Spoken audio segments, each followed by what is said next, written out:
Okay बच्चों, तो let us get to the transformer introduction today. ठीक है, तो आज का जो क्लास होगा ना बेटा, वो थोड़ा सा इंटरेक्टिव करने की मैं कोशिश करूंगा, जिससे कि हम दोनों एक दूसरे को जान सकें कि हम लोग बेसिकली किस मुद्दे पर इतना ज्यादा बहस करेंगे। ठीक है, तो मुझे पहले ये बताओ कि what is basically a transformer. Transformer होता क्या है? What is transformer? ट्रांसफार्मर होता क्या है, कौन बताएगा? सर ये स्टेप अप और स्टेप डाउन करने का काम करता है। ठीक है ठीक है, एक काम करता हूँ। What I shall be doing is, मैं जितना आप लोग बातें बोलोगे मैं सारी की सारी एक बार लिखता लेता हूँ। स्टेप अप और स्टेप डाउन करने का काम आता है। Step up and step down. क्या? पानी को, हवा को, किसको? आग को, किसको? सर एसी करंट को डीसी करंट में चेंज करने का काम आएगा। अच्छा ठीक है ठीक है, ये एक और पॉइंट आया। एसी करंट को डीसी करंट में काम, एसी करंट को डीसी करंट में काम आएगा। बहुत अच्छे। ये किसने बोला? ये कौन बोला?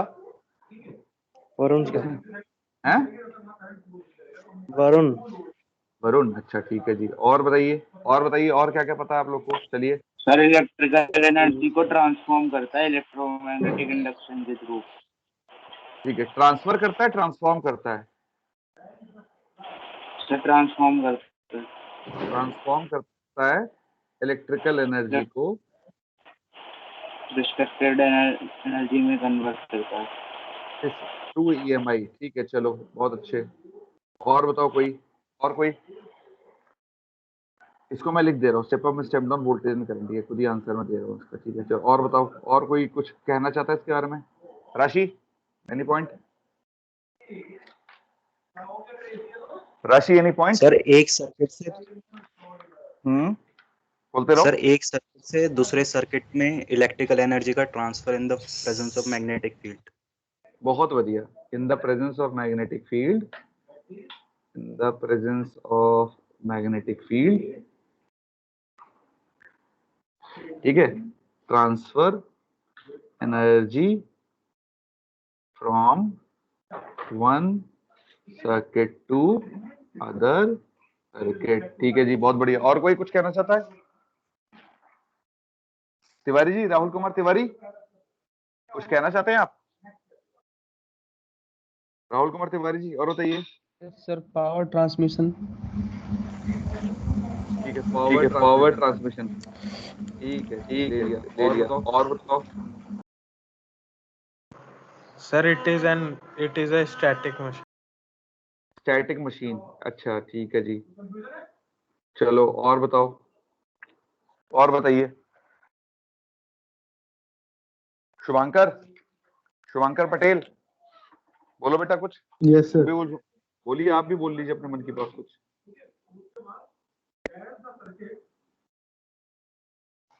सर हाँ बोलो शुभांकर।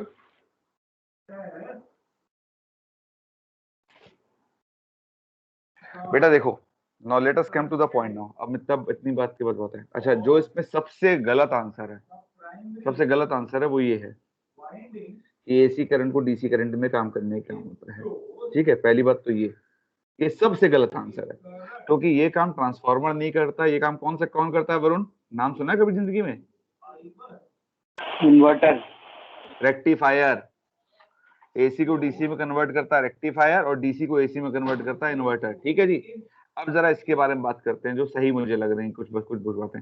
ये बात काफी हद तक सही है, ये बात भी काफी हद तक सही है, ये बात पूरी तरह सही है, ये बात ठीक है, ये बात पार्शियली इनकरेक्ट है, क्योंकि ट्रांसफार्मर को कभी भी हम मशीन की कैटेगरी में रखते ही नहीं है। ट्रांसफार्मर को कभी भी हम मशीन की कैटेगरी में रखते ही नहीं है। मशीन जब भी वर्ड यूज होता है ना, तो बेसिकली एक मूविंग ऑब्जेक्ट के लिए यूज होता है। स्टैटिक मशीन कैसे हो सकती है? पुली, कैंटिलीवर, कैम्पशाफ्ट अरेंजमेंट, ये सब के अंदर कुछ ना कुछ मूवमेंट होता है, तो इनको मशीन बोलते हैं। इसीलिए अब ध्यान से सुनिएगा, ट्रांसफार्मर की मैं आपको एक डेफिनेशन दे रहा हूं। क्या देता हूं? ट्रांसफार्मर की एक डेफिनेशन है, या एक छोटा सा नोट है। Transformer, it is a static device. It is a static device. Important है। देखो, मैंने वर्ड मशीन नहीं यूज करा। It's a static device which transfers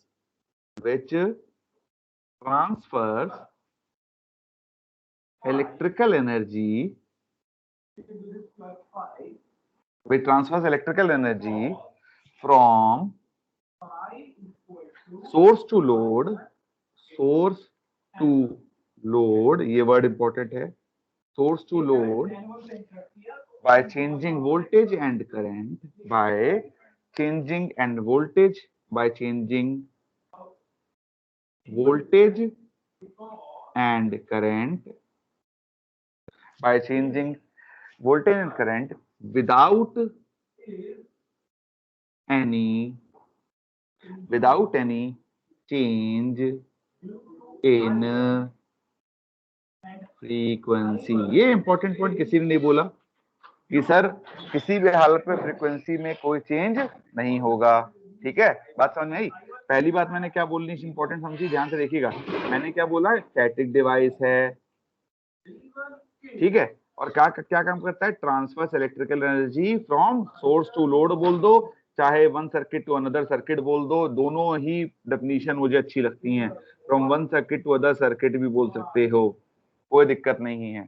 ठीक है, इंपॉर्टेंट पॉइंट क्या है जरा समझो, इसमें इंपॉर्टेंट पॉइंट क्या है जो पकड़ने हैं, इसमें इंपॉर्टेंट पॉइंट क्या है, इंपॉर्टेंट समझते हुए चलिएगा।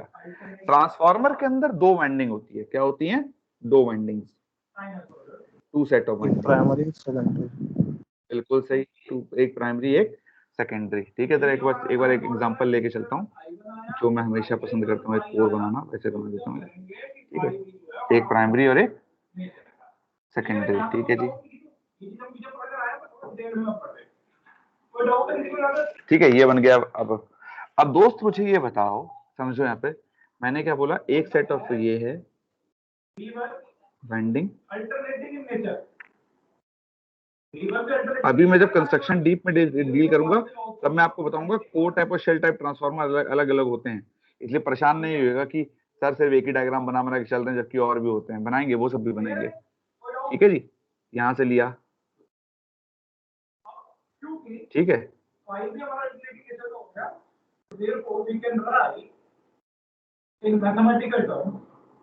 ओके। अब ध्यान से सुनना, इस चीज को क्या बोलते हैं, कोर। क्या बोलते हैं, कोर। ये गलत मत करिएगा, कोर, इसको क्या बोलेंगे, कोर। और जो रेड एंड ब्लू है इसको मार्क करते हैं वाइंडिंग्स में। अच्छा बेटा, इसमें कौन सी वाइंडिंग प्राइमरी, कौन सी वाइंडिंग सेकेंडरी, मुझे बताओ, कौन सी वाइंडिंग प्राइमरी, कौन सी? तो फर्स्ट वाली प्राइमरी है, जो रेड वाली है। अच्छा, प्राइमरी। सर जिसमें सोर्स ऐड होता है वो प्राइमरी होती है, और जिसमें लोड ऐड होता है वो सेकेंडरी होती है। बहुत बढ़िया, देखो ध्यान से सुनना, बिल्कुल सिंपल सी बात है। एनर्जी जिस साइड से इन करेगी, एनर्जी जिस साइड से इन करेगी, मतलब कि जो सोर्स होगा, जो सोर्स होगा उसको बोल देंगे प्राइमरी। प्राइमरी के लिए वर्ड यूज ऐसे करूंगा, प्राइमरी वाइंडिंग। एनर्जी जिस साइड से इन करेगी उसको बोलेंगे प्राइमरी वाइंडिंग है, और एनर्जी जिस साइड से आउट करेगी, एनर्जी जिस साइड से आउट करेगी मतलब जहां पे लोड लगा होगा, उसको बोलेंगे हम सेकेंडरी वाइंडिंग। यहां तक की बात कोई दिक्कत इश्यू तो नहीं? कोई भी नहीं बता सकता प्राइमरी कौन सी सेकेंडरी कौन सी, जब तक कि वो सर्किट में ट्रांसफार्मर को लगा ना देखे। अगर वो ट्रांसफार्मर हवा में है तो आप नहीं बता सकते आप किसको प्राइमरी लेके चलोगे, किसको सेकेंडरी लेके चलोगे। अब जरा ध्यान से सुनिएगा, इसीलिए अब अच्छा अगली बात सुनना। क्या अब इंपॉर्टेंट पॉइंट ये वाइंडिंग के बारे में बात करते हैं थोड़ी सी। पहले तो वाइंडिंग के बारे में बात करेंगे, वाइंडिंग के बारे में इंपॉर्टेंट बात उठाते हैं। पहले तो मुझे ये बताओ, क्या दो वाइंडिंग के बीच में आपस में कोई कनेक्शन होता है? क्या दो वाइंडिंग्स में आपस में कोई कनेक्शन होता है, प्राइमरी और सेकेंडरी? चलो मैंने मान लिया बात, ये प्राइमरी हो गई और सेकेंडरी मान ली, एजम्पशन है ये। तो क्या किसी तरह का कोई फिजिकल कनेक्शन होता है? नहीं होता ना। तो एक इंपॉर्टेंट पॉइंट है, no physical connection between primary and secondary winding. Important point है ये, यहां से पकड़िएगा, ठीक है। Hence energy can't be transferred by, important चीज है, conduction. Hence energy can't be transferred by conduction. बात समझ में आई? बात, ये बात समझ में आई? क्या बोला मैंने? There is no physical connection, जब किसी में किसी तरह का कोई फिजिकल कनेक्शन नहीं है प्राइमरी और सेकेंडरी वाइंडिंग में, तो energy can't be transferred by conduction. कोई कंडक्शन, अच्छा किसी को पता है कि एनर्जी ट्रांसफर के 4 तरीके कौन कौन से होते रहे? कौन कौन बताएगा एनर्जी ट्रांसफर के 4 तरीके? बताओ जरा जल्दी जल्दी, कोई बोलो। फिजिक्स, एनर्जी ट्रांसफर के 4 तरीके जल्दी बताओ बेटा। पहला तरीका होता था कंडक्शन, बहुत बढ़िया, कन्वेक्शन। उसके बाद क्या होता था? रेडिएशन। इसके बाद क्या होता था? एक और चीज, इंडक्शन। जब आप बात करते हो, तो जब भी आप इलेक्ट्रिकल सेगमेंट में बात करते हो ना, जब भी आप इलेक्ट्रिकल सेगमेंट में बात करते हो, आप मेनली इन 2 पॉइंट पे बात करते हो, कंडक्शन और इंडक्शन के लिए। ठीक है, कंडक्शन का मतलब सिंपल सी बात है इलेक्ट्रिकल कंडक्शन, और जब आप बात करते हो इंडक्शन, मतलब कि इंडक्शन का मतलब क्या होगा राशि? इंडक्शन का मतलब क्या होगा? Electromagnetic induction. बात सही है गलत? ठीक है, तो जब भी आप इलेक्ट्रिकल मीडियम में ट्रांसफर ऑफ एनर्जी की बात करोगे, आप सिर्फ इन 2 मोड्स में बात करोगे। ठीक है, तो सिंपल सी बात है, since there is no physical connection between primary and secondary winding, energy can not be transferred by means of conduction. तो अब तो एनर्जी किसके थ्रू ट्रांसफर होगी? एनर्जी ट्रांसफर किसके थ्रू होगा? इंडक्शन के थ्रू, किसके थ्रू? इलेक्ट्रोमैग्नेटिक इंडक्शन के थ्रू। बहुत, energy transfer is through electromagnetic induction. इसको याद रखिएगा, ये गड़बड़ मत करिएगा। ठीक है जी, ओके। अच्छा, प्राइमरी और सेकेंडरी को जब सिंपल सी बात है, सिर्फ इलेक्ट्रोमैग्नेटिक इंडक्शन के थ्रू हो रहा है, तो जरा समझने की कोशिश करेगा। इसका मतलब इनके बीच में कोई कॉमन फ्लक्स एग्जिस्ट कर रहा है, हाँ या ना? मतलब कोई कॉमन फ्लक्स इनके बीच में एग्जिस्ट करेगा या नहीं करेगा? जल्दी बताओ, जल्दी बताइए, यस और नो। इनके बीच में कोई कॉमन फ्लक्स एग्जिस्ट करेगा? कॉमन फ्लक्स एग्जिस्ट कर रहा है तो हम लोग क्या बोलेंगे? इसको इंपॉर्टेंट पॉइंट समझिएगा, स्टार लगा के लिखते हूं मैं, कि primary and secondary winding are magnetically coupled, are magnetically coupled. ये इंपॉर्टेंट वर्ड है, मिस मत करिएगा। The primary and secondary winding are magnetically coupled. ठीक है, ध्यान से सुनना। इसका मतलब क्या है? मैग्नेटिकली कपल्ड का मतलब ये है, जैसे ये 2 वाइंडिंग है, ये 2 वाइंडिंग है। ठीक है, अब तुमने क्या करा? सपोज ये हमने लिख दिया ए बी और ये हमने लिख दिया ए डैश बी डैश। ये 2 कॉइल हैं, ए बी कॉइल है और ए डैश बी डैश कॉइल। अब जरा चेक करिएगा, अगर मैं ए बी को एक्साइट करूंगा तो ए डैश बी डैश के अंदर सिर्फ तो फ्लक्स पास होगा, हाँ या ना? अगर मैं ए बी को एक्साइट करता हूं, ए बी को एक्साइट करता हूं, तो ए डैश बी डैश के अंदर सिर्फ तो फ्लक्स पास होगा, यस और नो? क्योंकि वो उसके पास है, सही है। इसी तरह मैं ए डैश बी डैश को, अगर ए डैश और बी डैश को अगर एक्साइट करूंगा, तब तो क्या होगा? ए बी से भी पास होगा। मतलब कि जो 2 कॉइल्स आपस में फ्लक्स लिंकेज को शेयर करती हैं, उनको बोलते हैं वो मैग्नेटिकली कपल्ड है। अब ध्यान से सुनना, अगर मैं इनके बीच में कोर नहीं लगाऊंगा तो लीकेज ज्यादा हो जाएगा, फ्लक्स लिंकेज।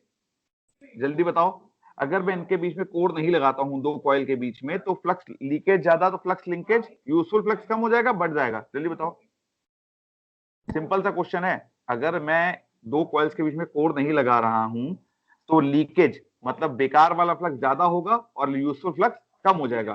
तो अब हमने क्या करा, यहां पर एक कोर के तौर पर एक हाई परमेबिलिटी मटेरियल लगाया। देखो, हाई परमेबिलिटी मटेरियल। एग्जांपल बोलो, कोई भी एग्जांपल बोलो, कौन सा मटेरियल यूज होता है? फेरोमैग्नेटिक मटेरियल के एग्जांपल बताइए, क्या होते हैं? साईं?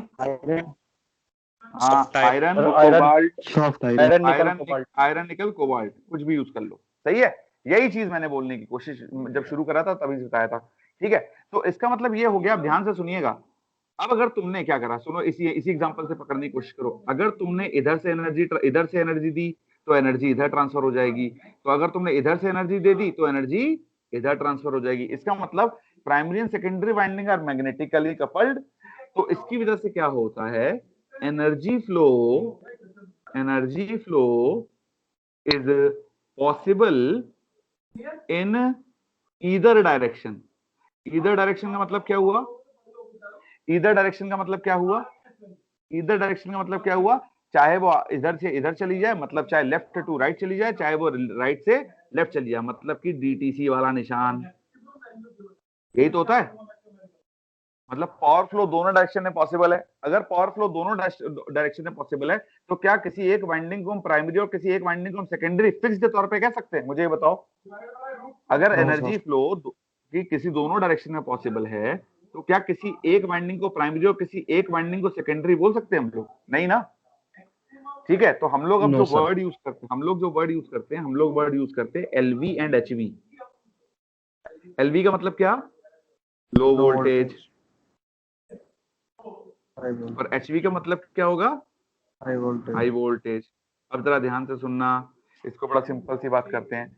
अगर एनर्जी ट्रांसफर एलवी से एचवी की तरफ होता है, इसका मतलब सिंपल सी बात, प्राइमरी कैसी है? एलवी, और सेकेंडरी कैसी है? एचवी। तो इस वाले ट्रांसफार्मर को क्या बोलेंगे? जल्दी बताओ। इस वाले ट्रांसफार्मर को बोलोगे स्टेप करंट ट्रांसफर, अप, नहीं, step up transformer. Current transformer को बोलेंगे। एलवी और एचवी दोनों वोल्टेज के टर्म्स में तो बात हो रही है यार, तो इसको क्या बोलोगे? Step up transformer. अब ध्यान से सुनो, अगर एनर्जी ट्रांसफर एचवी से एलवी की तरफ हो रहा है, मतलब प्राइमरी तुम्हारी एचवी है और सेकेंडरी एलवी है, तब इस वाले ट्रांसफार्मर को क्या बोल दोगे तुम? तब इस वाले ट्रांसफार्मर को क्या बोलोगे? Step down transformer. बढ़िया बात। अब इस चीज को समझते हुए चलना साथ साथ यहां तक। अच्छा, किसी तरह की कोई बात? अच्छा यहां बताओ, अब ऊपर आ जाओ वापस। क्या इस पूरे प्रिंसिपल में, इस वाले फिगर में मैंने किसी मूविंग पार्ट की बात करी? मैंने किसी पार्ट की मूविंग की बात करी? क्या कहीं कोई मूवमेंट नजर आया आपको? जल्दी बताइए बच्चों, क्या किसी तरह कोई मूवमेंट नजर आया? अगर मूवमेंट नजर आता तो क्या डेफिनेशन में हम लोग एक वर्ड लिख के आए हैं, जरा ध्यान से देखिएगा। डेफिनेशन में हमने एक वर्ड डाला है स्टैटिक।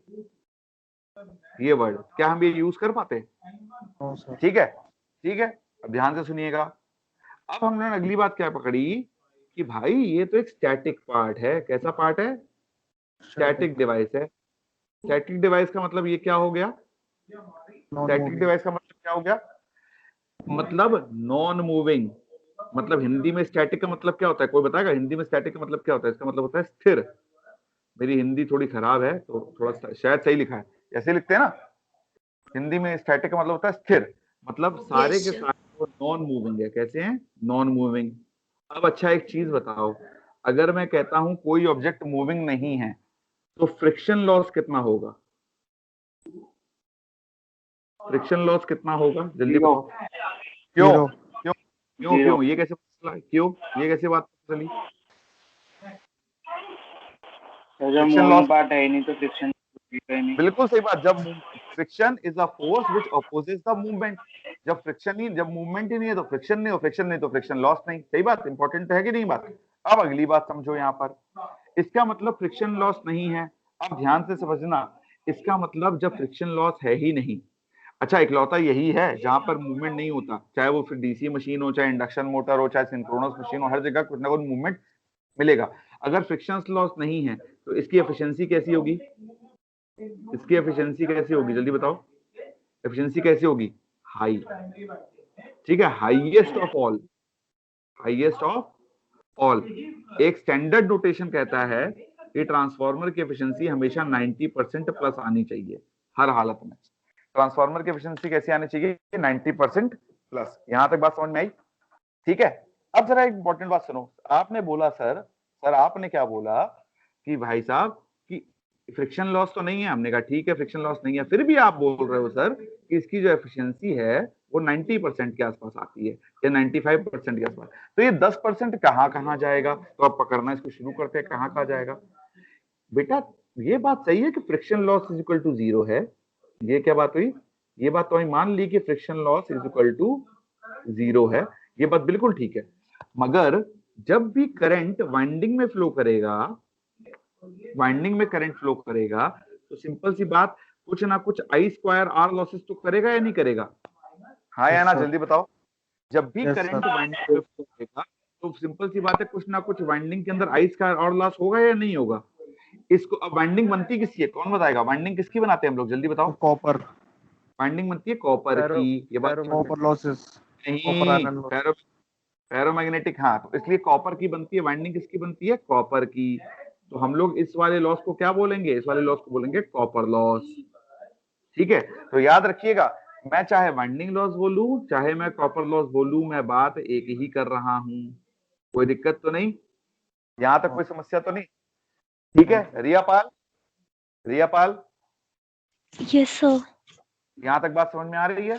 Yes sir. कोई दिक्कत तो नहीं? चलो अग्रवाल जी, रिया अग्रवाल जी बेटा हो, ठीक है, रिया अग्रवाल, रिया अग्रवाल, हाँ कहाँ चली गई थी, क्लास में रहो।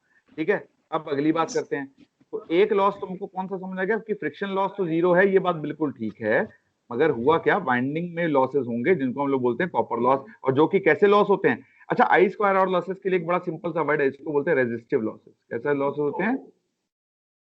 Resistive losses. ठीक है, कोई दिक्कत तो नहीं, अगली बात आते हैं। अब ना एक पोर्शन और होता है ट्रांसफार्मर के, ट्रांसफार्मर के अंदर ले दे के बेचारे दो ही तो मेन कॉन्स्टिट्यूएंट है, एक वाइंडिंग हो गया, दूसरा क्या हो गया, कोर।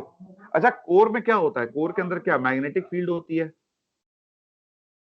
कोर के अंदर कौन सी होती है, मैग्नेटिक फील्ड होती है। तो मैग्नेटिक फील्ड होती है तो मैग्नेटिक लॉसेस भी होंगे, मैग्नेटिक लॉसेस भी होंगे। ये मैग्नेटिक लॉसेस को हम लोग दो कैटेगरी में डिवाइड करते हैं, कोई बताएगा कौन कौन से लॉसेस होते हैं, जल्दी बताओ, जल्दी बताओ, किसी ने नाम सुने? मैं नाम लिखना शुरू करता हूं। एक नाम होता है एडी करंट लॉस, एक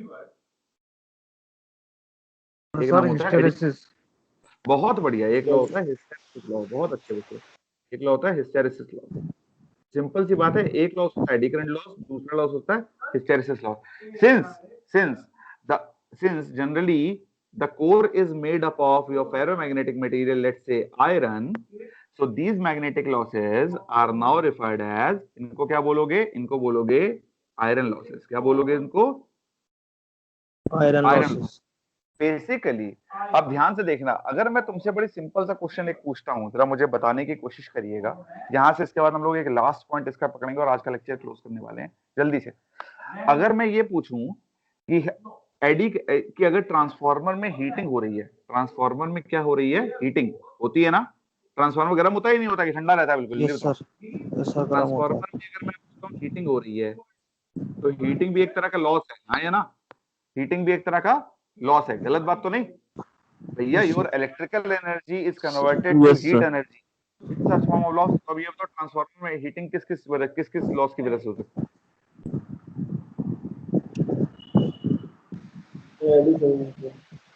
किसकी वजह से? बिल्कुल सही बेटा, एडी करंट लॉस की वजह से ट्रांसफार्मर हीटिंग हो सकती है, कोई दिक्कत नहीं, मगर इसकी वजह से कोर हीटिंग होती है, सिर्फ एडी करंट लॉस की वजह से कोर हीटिंग होती है। एक और लॉस है, जरा चेक करिए ऊपर, जो दिखा दिया था मैंने, ये वाला loss, I square R loss. भैया आई स्क्वायर आर तो हमेशा हीट ही पैदा करता है, तो एडी करंट लॉस और तुम्हारा कॉपर लॉसेस ये क्या करते हैं, ट्रांसफार्मर में हीट पैदा करते हैं। अच्छा, साथ ही साथ ट्रांसफार्मर के अंदर कुछ साउंड लॉसेस भी होते हैं, साउंड भी निकलती है, हमिंग साउंड, वो किसकी वजह से होती है? आंसर दो जल्दी कोई भी। ट्रांसफार्मर में साउंड किसकी वजह से आती है, जल्दी बताओ? एक हमिंग साउंड आती है करते, वो क्यों कब आती है, जल्दी बताओ? हिस्टेरेसिस भी नहीं, नाम बताया था, इसका एक नाम बताया था मैंने इस पॉलिसी का। Riya sir Pal, magnetostriction, sir बहुत मैग्नेटोस्ट्रिक्शन। बढ़िया, मैग्नेटोस्ट्रिक्शन, बहुत अच्छे, मैग्नेटोस्ट्रिक्शन, ये हमने बताया था क्लास में। Magnetostriction, magnetostriction is somewhat related to hysteresis, so it can be brought in that category. तो ट्रांसफार्मर के अंदर दो तरह के जो लॉस इंपॉर्टेंट हैं, एक तो आपका ट्रांसफार्मर में हीटिंग लॉस होता है, दूसरा कौन सा है, ट्रांसफार्मर में साउंड होती है, जिसको आप बेसिकली एक हमिंग साउंड बोल सकते हो। कैसी साउंड होती है? Humming sound. ठीक है, okay. Now let us come to the last topic of the day. Let us come to the very important point: application areas of transformer. Application areas of transformer. मुझे बताइए, application area of transformer के कहाँ use होता है, जल्दी बताओ? Transformer कहाँ use होता है बेटा? सबसे पहले पावर स्टेशंस पे। अरे यार, तुम लोगों ने बड़ी बात कर दी, बहुत बड़ी। मोबाइल चार्जर, लैपटॉप तो ये सब याद रहा, घर के पास नहीं याद रहा। सबसे पहले ट्रांसफार्मर का यूज होता है पावर सिस्टम के अंदर। किसमें यूज होता है? Power system. पावर सिस्टम में कैसे यूज करते हो समझ लेना बेटा। सपोज ये तेरा एक जनरेटर है, ये तेरा एक जनरेटर है, लेट अस से ये आपका एक जनरेटर है। जनरेटर के ठीक आगे ही ना आप एक ट्रांसफार्मर लगाते हो to step up the voltage. Generator के ठीक आगे आप ट्रांसफार्मर लगाते हो to step up the voltage, ये स्टेप अप होता है। इसके बाद आप ट्रांसमिशन लाइन में जाते हो, फिर डिस्ट्रीब्यूशन लाइन में जाते हो, उसके बाद एक स्टेप डाउन लगाते हो। ये रूल होता है, इसके अलावा कोई बात नहीं है। स्टेप डाउन लगता है और फिर उसके बाद उसको लोड से कनेक्ट कर देते हो। Okay, now anyone can you tell me what is the significance of using a step up transformer close to the generator? क्यों यूज करते हैं, जल्दी बताओ। ये जनरेटर हो गया, ये आपके ये लो को हाई ट्रांसफार्मर, करने लॉसेस कम बचाने के लिए। बेटा ये होता है, ये है तुम्हारी ट्रांसमिशन लाइन। ओके, अब जरा बात ध्यान से समझना, ठीक है? अब जरा समझना, ट्रांसफार्मर का जो बेसिक कॉन्सेप्ट होता है वो होता है V1 I1 is equal to V2 I2, याद है ना ये चीज? अगर मैं कहता हूं, अगर मैं समझना, अगर मैं सीधी सीधे बोलता हूं कि स्टेप अप ट्रांसफार्मर में तो V2 is greater than V1, इसका मतलब सिंपल सी बात है I2 is less than I1। हाँ या ना? बात सही है गलत है? अगर स्टेप अप ट्रांसफार्मर है, सही है ना ये चीज? आनी सही है चाहिए। तो जब जब करंट रिड्यूस हो गया, जब करंट रिड्यूस हो गया तो यहाँ वाली ट्रांसमिशन लाइन के अंदर I square R losses reduce हो जाएंगे, रिड्यूस हो जाएंगे। बेटा सुनो, अगर मैं कहता हूं यहाँ पर वोल्टेज V1 है और करंट I1 जा रहा है, और यहाँ पे वोल्टेज V2 है और करंट I2 निकल के जा रहा है, तो I2 is less than I1। इसका मतलब सीधी सीधी बात है, यहाँ पर ट्रांसमिशन लॉसेस रिड्यूस हो जाएंगे, जो कि अच्छी बात है, क्योंकि इसकी वजह से हम लोग का ट्रांसमिशन, इसकी वजह से हमारा ट्रांसमिशन सिस्टम की एफिशिएंसी बढ़ जाती है। अच्छा, घर के पास जनरली जो भी ट्रांसफार्मर लगता है उसको हम लोग बोलते हैं ट्रांसफार्मर स्टेप डाउन ट्रांसफार्मर ही लगता है। घर के पास हमेशा स्टेप डाउन ट्रांसफार्मर लगता है। क्यों? क्योंकि इसको आपको 415 वोल्ट पे लाके देनी होती है। जनरली ये वाला जो लगता है ये 3.3, 6.6, 132, 25 केवी किसी पे भी ले जा सकता है। तो घर के पास जो ट्रांसफार्मर लगता है वो हमेशा स्टेप डाउन ट्रांसफार्मर होता है। तो पहला एप्लीकेशन एरियाज और ट्रांसफार्मर्स क्या हो गए आपके? पहले एप्लीकेशन एरियाज और ट्रांसफार्मर होगा आपका पावर सिस्टम के अंदर। कोई दिक्कत तो नहीं?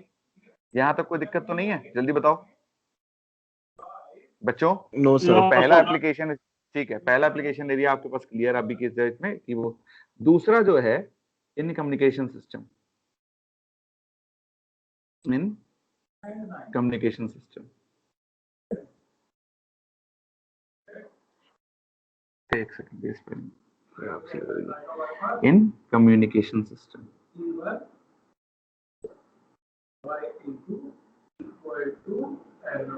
इन कम्युनिकेशन सिस्टम, ठीक है? कम्युनिकेशन सिस्टम में कहां यूज करते हो? Between microphone and amplifier. Between कहां यूज करते हो? Microphone and amplifier. दोस्तों अच्छा ये बात बताओ, ट्रांसफार्मर भी सिग्नल को अप डाउन करता है और एम्पलीफायर सिग्नल को अप डाउन करता है। डिफरेंस क्या होगा? Difference between amplifier and transformer क्या होगा? जल्दी बताओ कोई बच्चा, जल्दी बताइए। What is difference? Frequency same रहेगी, ट्रांसफार्मर फ्रीक्वेंसी सेम होगी, एम्पलीफायर में चेंज हो सकती है। दूसरा एक और रीजन सुनिए, ट्रांसफार्मर के अंदर जो पावर है वो हमेशा कांस्टेंट रहेगी, मगर एम्पलीफायर में पावर अप होती है। ट्रांसफार्मर में इंपॉर्टेंट पॉइंट है, इसको समझ के लिखिएगा, मैं लिख दे रहा हूं। Power in transformer is always constant, is always constant, जबकि amplifier boost the power, boost the power, ये पावर को ही बढ़ा देता है। ठीक है, बात है तो समझ में आ गई? Power in transformer is always constant. Transformer power के साथ नहीं छेड़छाड़ करता, ये किसके साथ? वोल्टेज और करंट के साथ कर लेता है। मगर एम्पलीफायर के अंदर क्या होता है? Amplifier boost the power, boost मतलब बढ़ा देती है पावर को। कोई दिक्कत तो नहीं? तो कम्युनिकेशन सिस्टम के अंदर भी यूज आपको समझ में आ गया। तीसरा, हाँ पूछो, कोई क्वेश्चन है, कोई क्वेरी? यहां तक कोई क्वेरी? चलो तीसरा point, for isolation of circuit, isolation of circuit. Okay, now let us take, there is a circuit A. Let us take, there is a circuit A and there is another circuit B. अब हमें इन दोनों circuits में energy transfer तो करनी है, मगर हम चाहते हैं इनके अंदर आइसोलेशन भी रहे। तो हम क्या करते हैं बेटा, हम यहां पर एक ट्रांसफार्मर लगा देंगे। क्या लगा देंगे? एक ट्रांसफार्मर। ट्रांसफार्मर। अच्छा, ट्रांसफार्मर का सिंबल होता है ये वाला जो अभी मैंने बनाया है, ये बनाया ट्रांसफार्मर का सिंबल। ये वाली वाइंडिंग्स तो रिप्रेजेंट होती है, ये शेप ये रिप्रेजेंट करती है, टू पैरेलल लाइंस रिप्रेजेंट करती है म्यूचुअल कपलिंग। क्या रिप्रेजेंट करती है? Mutual coupling. इस चीज को याद रखिएगा, ट्रांसफार्मर के सिंबल यही होता है, दो लाइनें बीच में आनी चाहिए। उसको आप, कुछ लोग बोलते हैं कोर रिप्रेजेंट करता है, मगर एक्चुअली ये रिप्रेजेंट करती है म्यूचुअल कपलिंग। अब जरा चेक करिएगा, अब यहाँ वाले केस में क्या हो रहा है, सपोज इमेजिन करिएगा, अगर मैं कहता हूं, अगर मैं बोलता हूं कि ए साइड से हैवी करंट भी आ गया, ए साइड से हैवी करंट आ गया, तो क्या, तो चेक करो, और ए साइड फूक गई, ए साइड खराब हो गई, तो क्या बी साइड में वो एनर्जी जाएगी कभी भी? जल्दी बताओ, क्या वो बी साइड में एनर्जी जाएगी? नहीं जाएगी ना। तो बेसिकली आपने करा क्या, और मगर अगर आपको एनर्जी ट्रांसफर करना है तो वो ईएमआई के थ्रू हो रहा है, इलेक्ट्रोमैग्नेटिक इंडक्शन के थ्रू। तो बेसिकली आपने ए और बी सर्किट को आइसोलेट भी कर दिया, ए और बी सर्किट को आइसोलेट कर दिया। अब जरा चेक करिएगा, जब भी आप आइसोलेट करते हो तो आप कोशिश करते हो कि V1 इक्वल टू V2 हो जाए और I1 इक्वल टू I2 हो जाए। सिंस ना ये स्टेप अप की कैटेगरी में आता है, ना ये स्टेप डाउन की कैटेगरी में आएगा, इस वाले ट्रांसफार्मर को बोलते हो 1-to-1 ट्रांसफार्मर। क्या बोलते हो? 1-to-1 transformer. क्या बोलते हैं इसको? 1-to-1 transformer. अभी अगले लेक्चर में हम इस पूरी थ्योरी को ट्रांसफॉर्मेशन रेशियो, कंस्ट्रक्शन, इस तरह पॉइंट से शुरू करके बताएंगे। यहाँ तक कोई दिक्कत तो नहीं? सर एक बार ये आइसोलेशन वाला दोबारा बता दो। दोबारा बता रहा है आइसोलेशन वाला केस में। आइसोलेशन वाले केस में बच्चा क्या होता है, सपोज ए साइड कोई फॉल्ट हो गया, ए साइड पे कोई फॉल्ट हो गया और उसने हाई करंट फ्लो कराना शुरू कर दिया। अगर हाई करंट फ्लो कराना शुरू करोगे तो ए साइड तो डैमेज हो ही जाएगा, मगर अगर बी साइड इससे डायरेक्टली जुड़ा रहेगा तो बी साइड भी डैमेज हो जाएगा।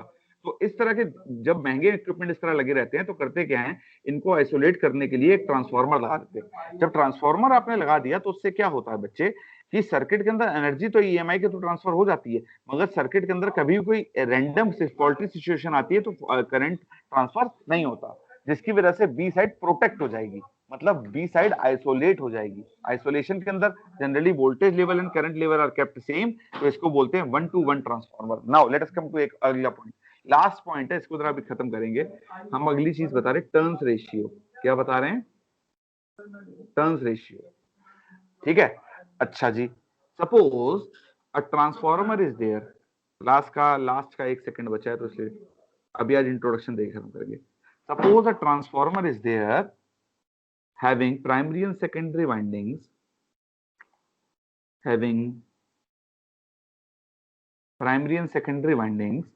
such that